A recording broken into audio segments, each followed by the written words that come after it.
Sim, meus amigos, bem-vindos a mais um vídeo do Showtime Brasil. Eu sou Pedro Xerebeu. Final de ano, hoje trazer esse vídeo rápido aqui, sem edição, só conversar, para a gente comentar, né? Trazer, na verdade, rápidas observações sobre a saída do D'Angelo Russell, do Maxwell Lewis e a chegada de Dorian Finney-Smith e o Shake Milton, né?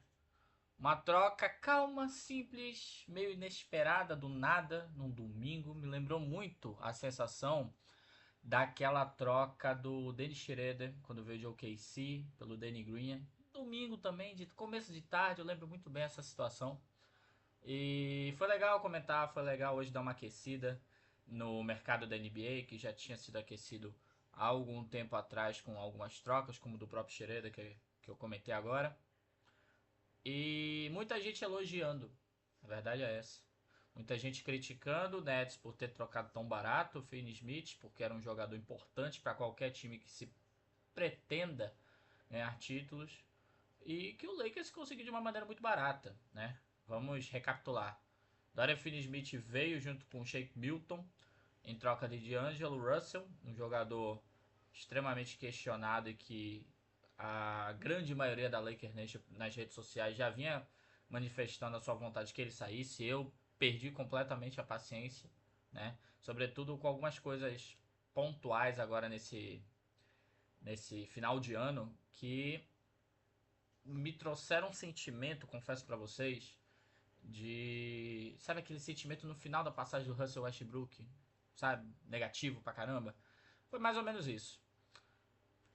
Eu confesso que eu gostei muito da troca por alguns pontos de vista, né? Por algumas óticas. Primeiro, pela saída do Angelo Russell sem ferir o nosso futuro e nosso capital. O que é o nosso capital? Perder bons jogadores ou draft pick, sobretudo as de primeira rodada. A gente trocou 3 de segunda rodada. E a verdade é que o Lakers vem ao longo do tempo trocando picks de segunda rodada para trazer bons jogadores, ou na expectativa que bons jogadores vinguem no Lakers, fazendo isso de uma maneira muito boa, muito competente, né? Eu lembro muito bem da troca do Rui Hashimura, que foi pelo Patrick Beverley, e duas picks, né? Etc, etc. A gente tem algumas picks, né? Para ser mais exatos, nós trocamos a de 2027, a de 2030 e 2031. A gente não faz ideia como o Lakers vai estar lá. A gente sabe que o LeBron provavelmente não vai estar jogando. Não sabemos se o AD estará conosco. Será uma nova realidade, uma outra realidade que não tem como desenhar agora. Então faz sentido. Até porque picks de segunda rodada, se o Lakers precisar, nunca precisou na sua história, é fácil de conseguir. Até por cash consideration. Veja só, veio o Dorian Finney-Smith, um jogador extremamente versátil. Eu confesso que quando ele começou na NBA, eu não lembro qual foi o primeiro time dele, né? Posso até procurar, mas não vem ao caso. Eu lembro que ele tentava fazer de tudo um pouco e era bastante criticado. Recentemente, sobretudo nas passagens dele no Dallas Mavericks e agora no Brooklyn Nets, ele encontrou o seu espaço na NBA.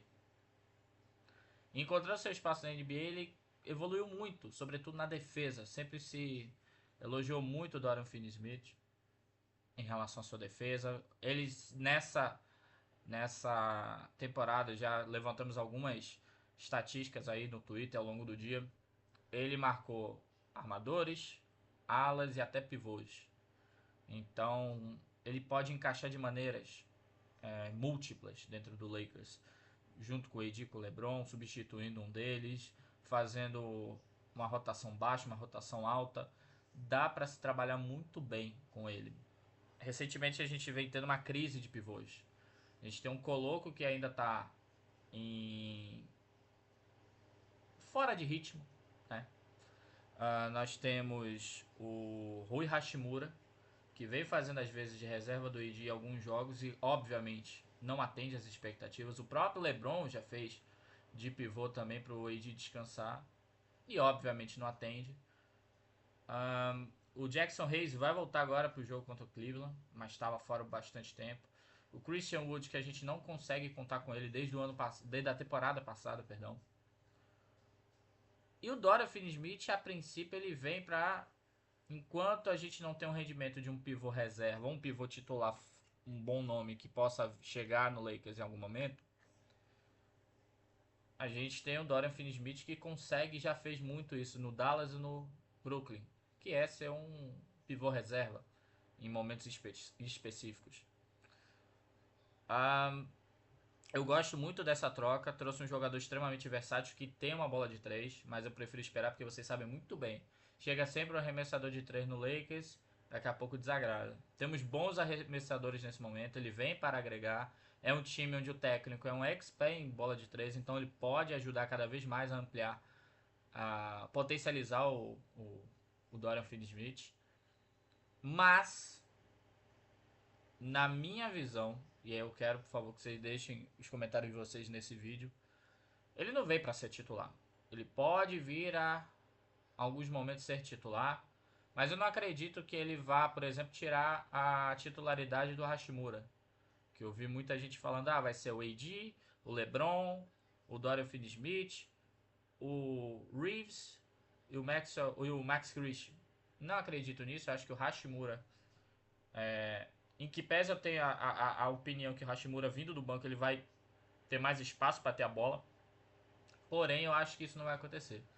O Dorian Finney-Smith vai ser aquela situação necessária que quando precisar olhar para o banco tem um cara bom, né? Sobre o Shake Milton, eu sinceramente não espero muita coisa dele.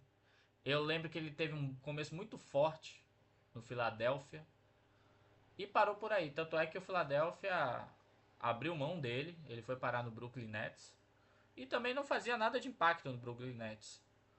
Ele vem para talvez trazer um pouco de volume de jogo, de passes ali, de playmaking.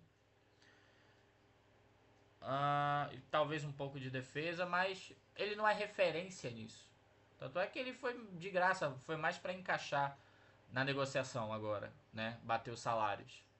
Então, sinceramente, até espero que ele vá embora em algum momento até a trade deadline, sendo bem franco, porque criaria uma versatilidade.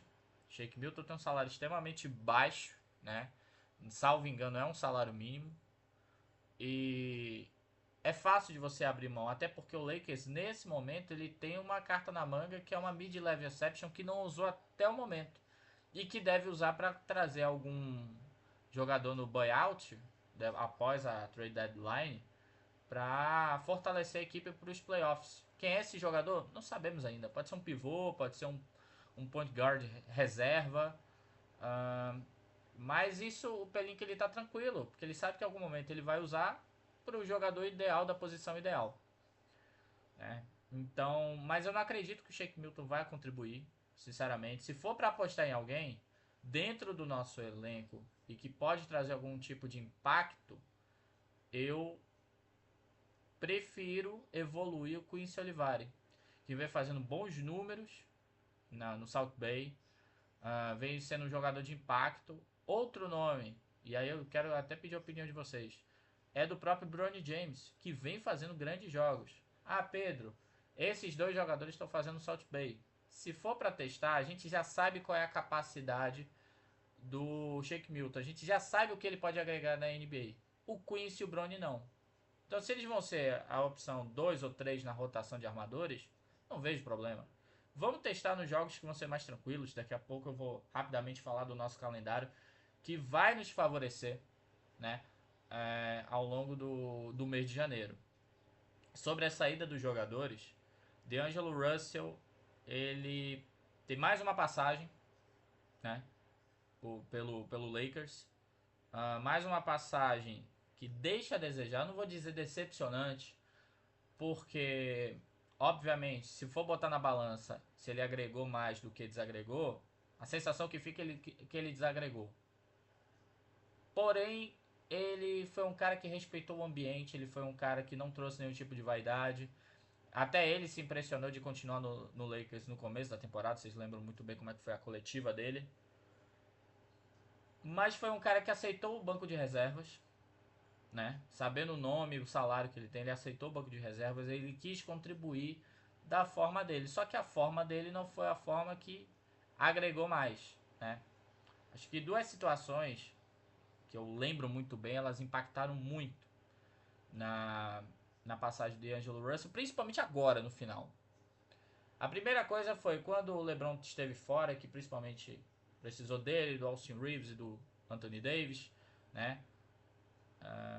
Tiveram jogadas assim, cortes que o pessoal pegou nas redes sociais, jogou nas redes sociais. O cara tinha o AD, tinha jogadores nas pontas, né, na zona morta para passar a bola, e ele tentava arremessar uma bola de 3 quase que do logo, dava um airball. E você vê a reação do AD, extremamente frustrado com aquilo. E além disso, isso foi mais de um jogo, fique bem claro.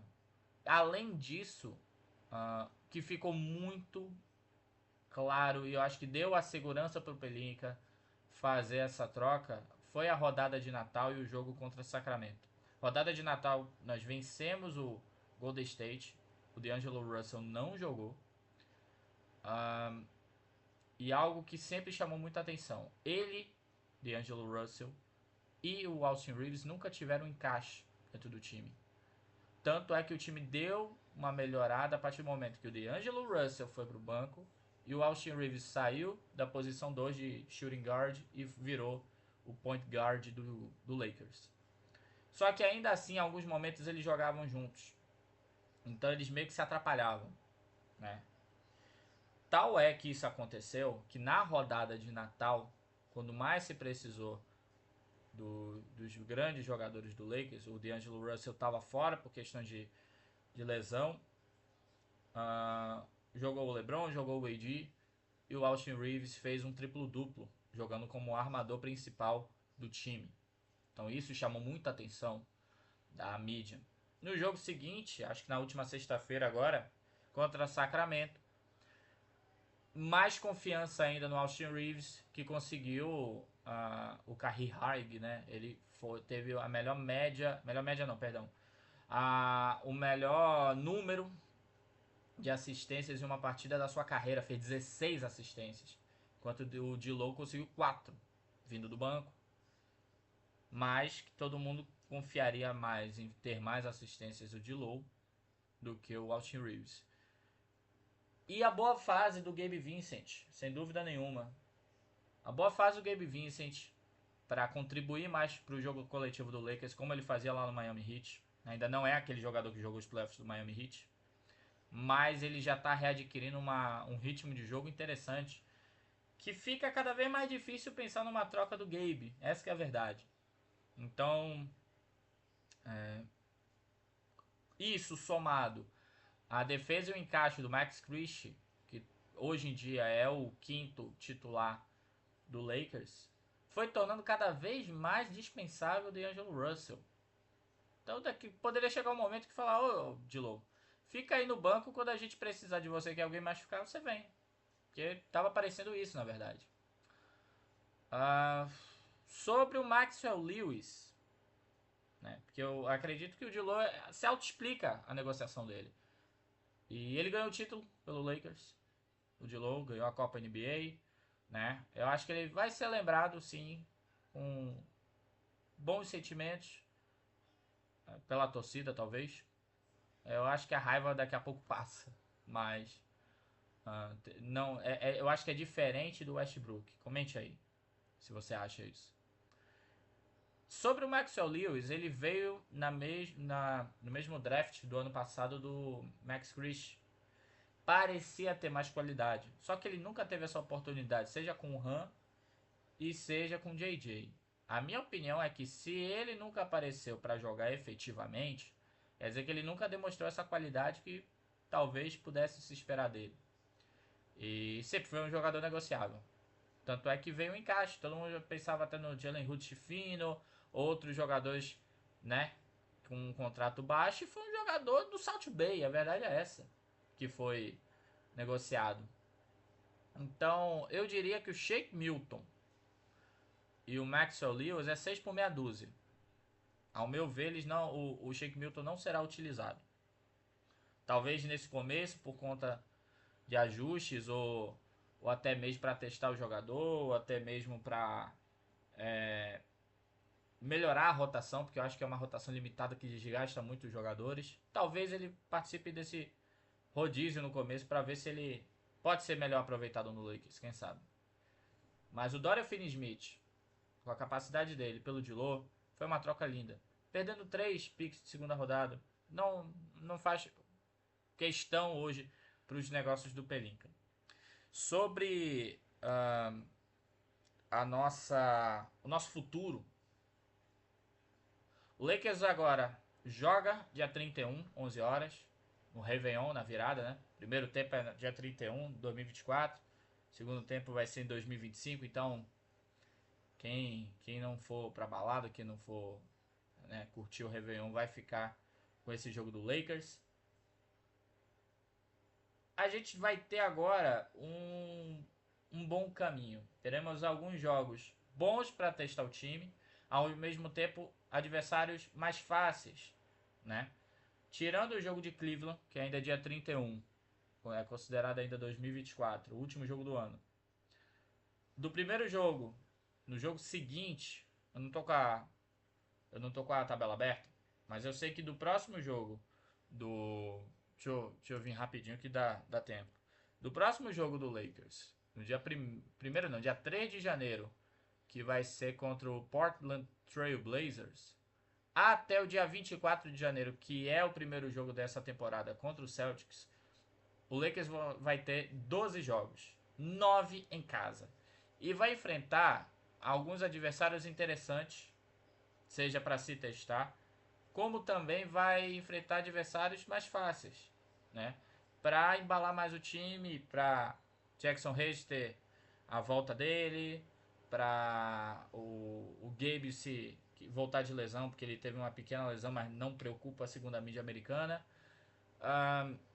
Vai enfrentar o Hornets, eu não vou falar na ordem, o Hornets, o Spurs, o Miami Heat, que está em crise, o Spurs 2 vezes, Dallas e Houston, 2 times que estão bem no Oeste, o Atlanta Hawks, o Portland, o Clippers, o Brooklyn Nets, o Washington Wizards, até chegar lá no Boston Celtics. O que é interessante é que desses 9 jogos em casa, 3 são fora de casa, só que um é em Los Angeles, é contra o Clippers. Isso ajuda o time a não se desgastar tanto, ajuda o time a ficar mais confortável dentro de casa, usar o mando de campo e ao mesmo tempo não se desgastar em viagem, né? Os atletas reclamam muito dos aviões, das grandes distâncias, hotel, tal. Apesar de ser uma rotina do jogador profissional, ainda assim é chato. A verdade é essa. Então vai ser um bom momento para o Lakers, né? Adquirir uma boa campanha, não sei quanto, diga aí, desses 12 jogos, quantas vitórias e quantas derrotas, até o jogo contra o Celtics, que todo mundo quer ganhar, né? Que vai ser em casa, inclusive. O que eu vejo para o futuro do Lakers nesse momento é o seguinte: o Lakers fez essa troca, eu não acredito, mas também não me surpreenderia se o Pelinka fizesse mais uma negociação. Se surgir alguma coisa, né? Eu acredito que ele vai esperar o encaixe do Dorian Finney-Smith. Ele vai esperar ver alguns jogadores voltarem de lesão, se é que vão conseguir, o caso do Vando, para, ao mesmo tempo, ver a evolução do time, tornar as peças que hoje não são atrativas no mercado atrativas. Por exemplo, Jackson Hayes hoje ninguém vai querer. O Christian Wood, o Vanderbilt, é difícil. Eu vi até uma pergunta que fizeram para um jornalista do LA Times hoje, o Dan Voigt. Perguntaram para o Dan o seguinte: o Vanderbilt hoje, ele se torna uma peça negociável, uma vez que o Dorian Finney-Smith traz um jogo bem parecido com o dele e ainda tem uma bola de 3? O Dan, ele foi sincero falar que o Vanderbilt hoje não tem mercado. É um cara que está 11 meses parado. Então qual vai ser o time que vai confiar, sabe? Ainda mais um contrato longo. Se fosse um contrato aspirante como o D'Angelo Russell, talvez teria um questionamento. Mas não é. Eu acredito que o Pelinka ele vai aguardar um pouco agora, né? O encaixe do time, das peças, salvo 2 motivos. Se o time ficar muito machucado e precisar de alguém saudável, ou uma negociação imperdível, que envolva um jogador importante, que envolva a pique de primeira rodada em algum dos anos disponíveis do Lakers e jogadores base.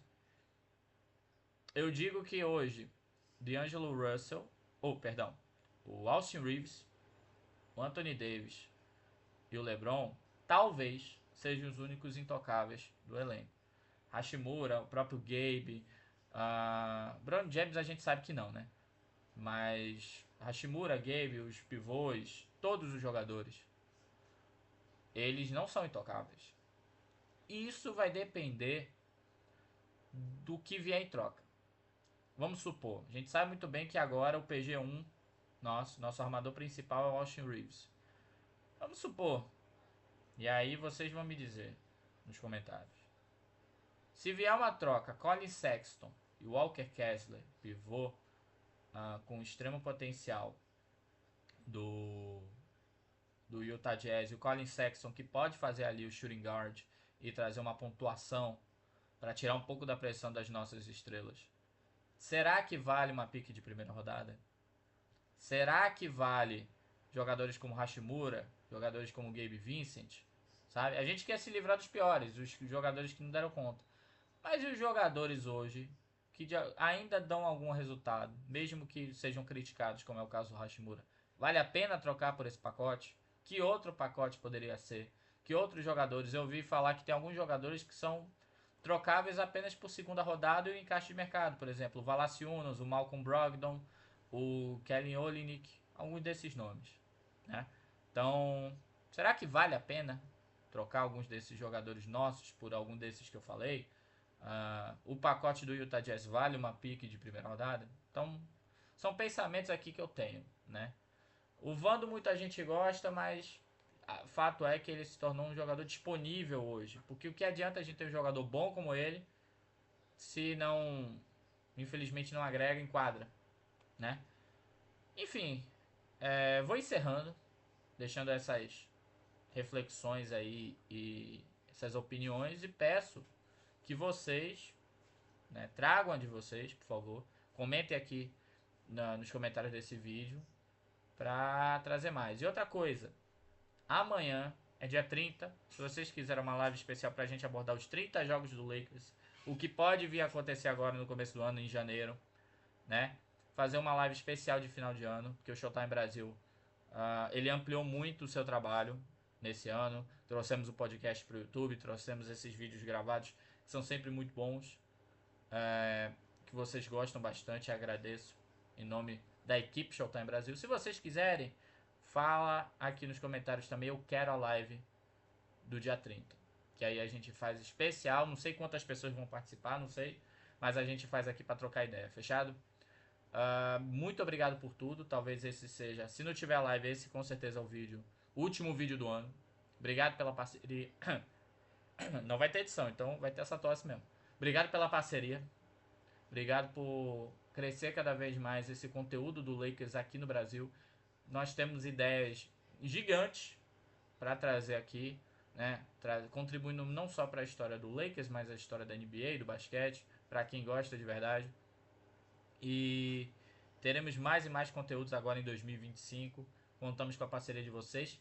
E mais, para você que ainda não faz parte do melhor e do maior grupo sobre Los Angeles Lakers no WhatsApp, eu vou colocar o link aqui nos comentários ou então na descrição do vídeo. Enfim, o que deixar aqui, fica de olho que eu vou colocar o link do nosso WhatsApp para você participar e contribuir com a gente com suas opiniões, aprender também, que é sempre importante, aprender o que acontece, como é o mercado, que tem várias regras, como que são feitas as trocas e o que acontece na cultura do Lakers e da NBA. Fechado?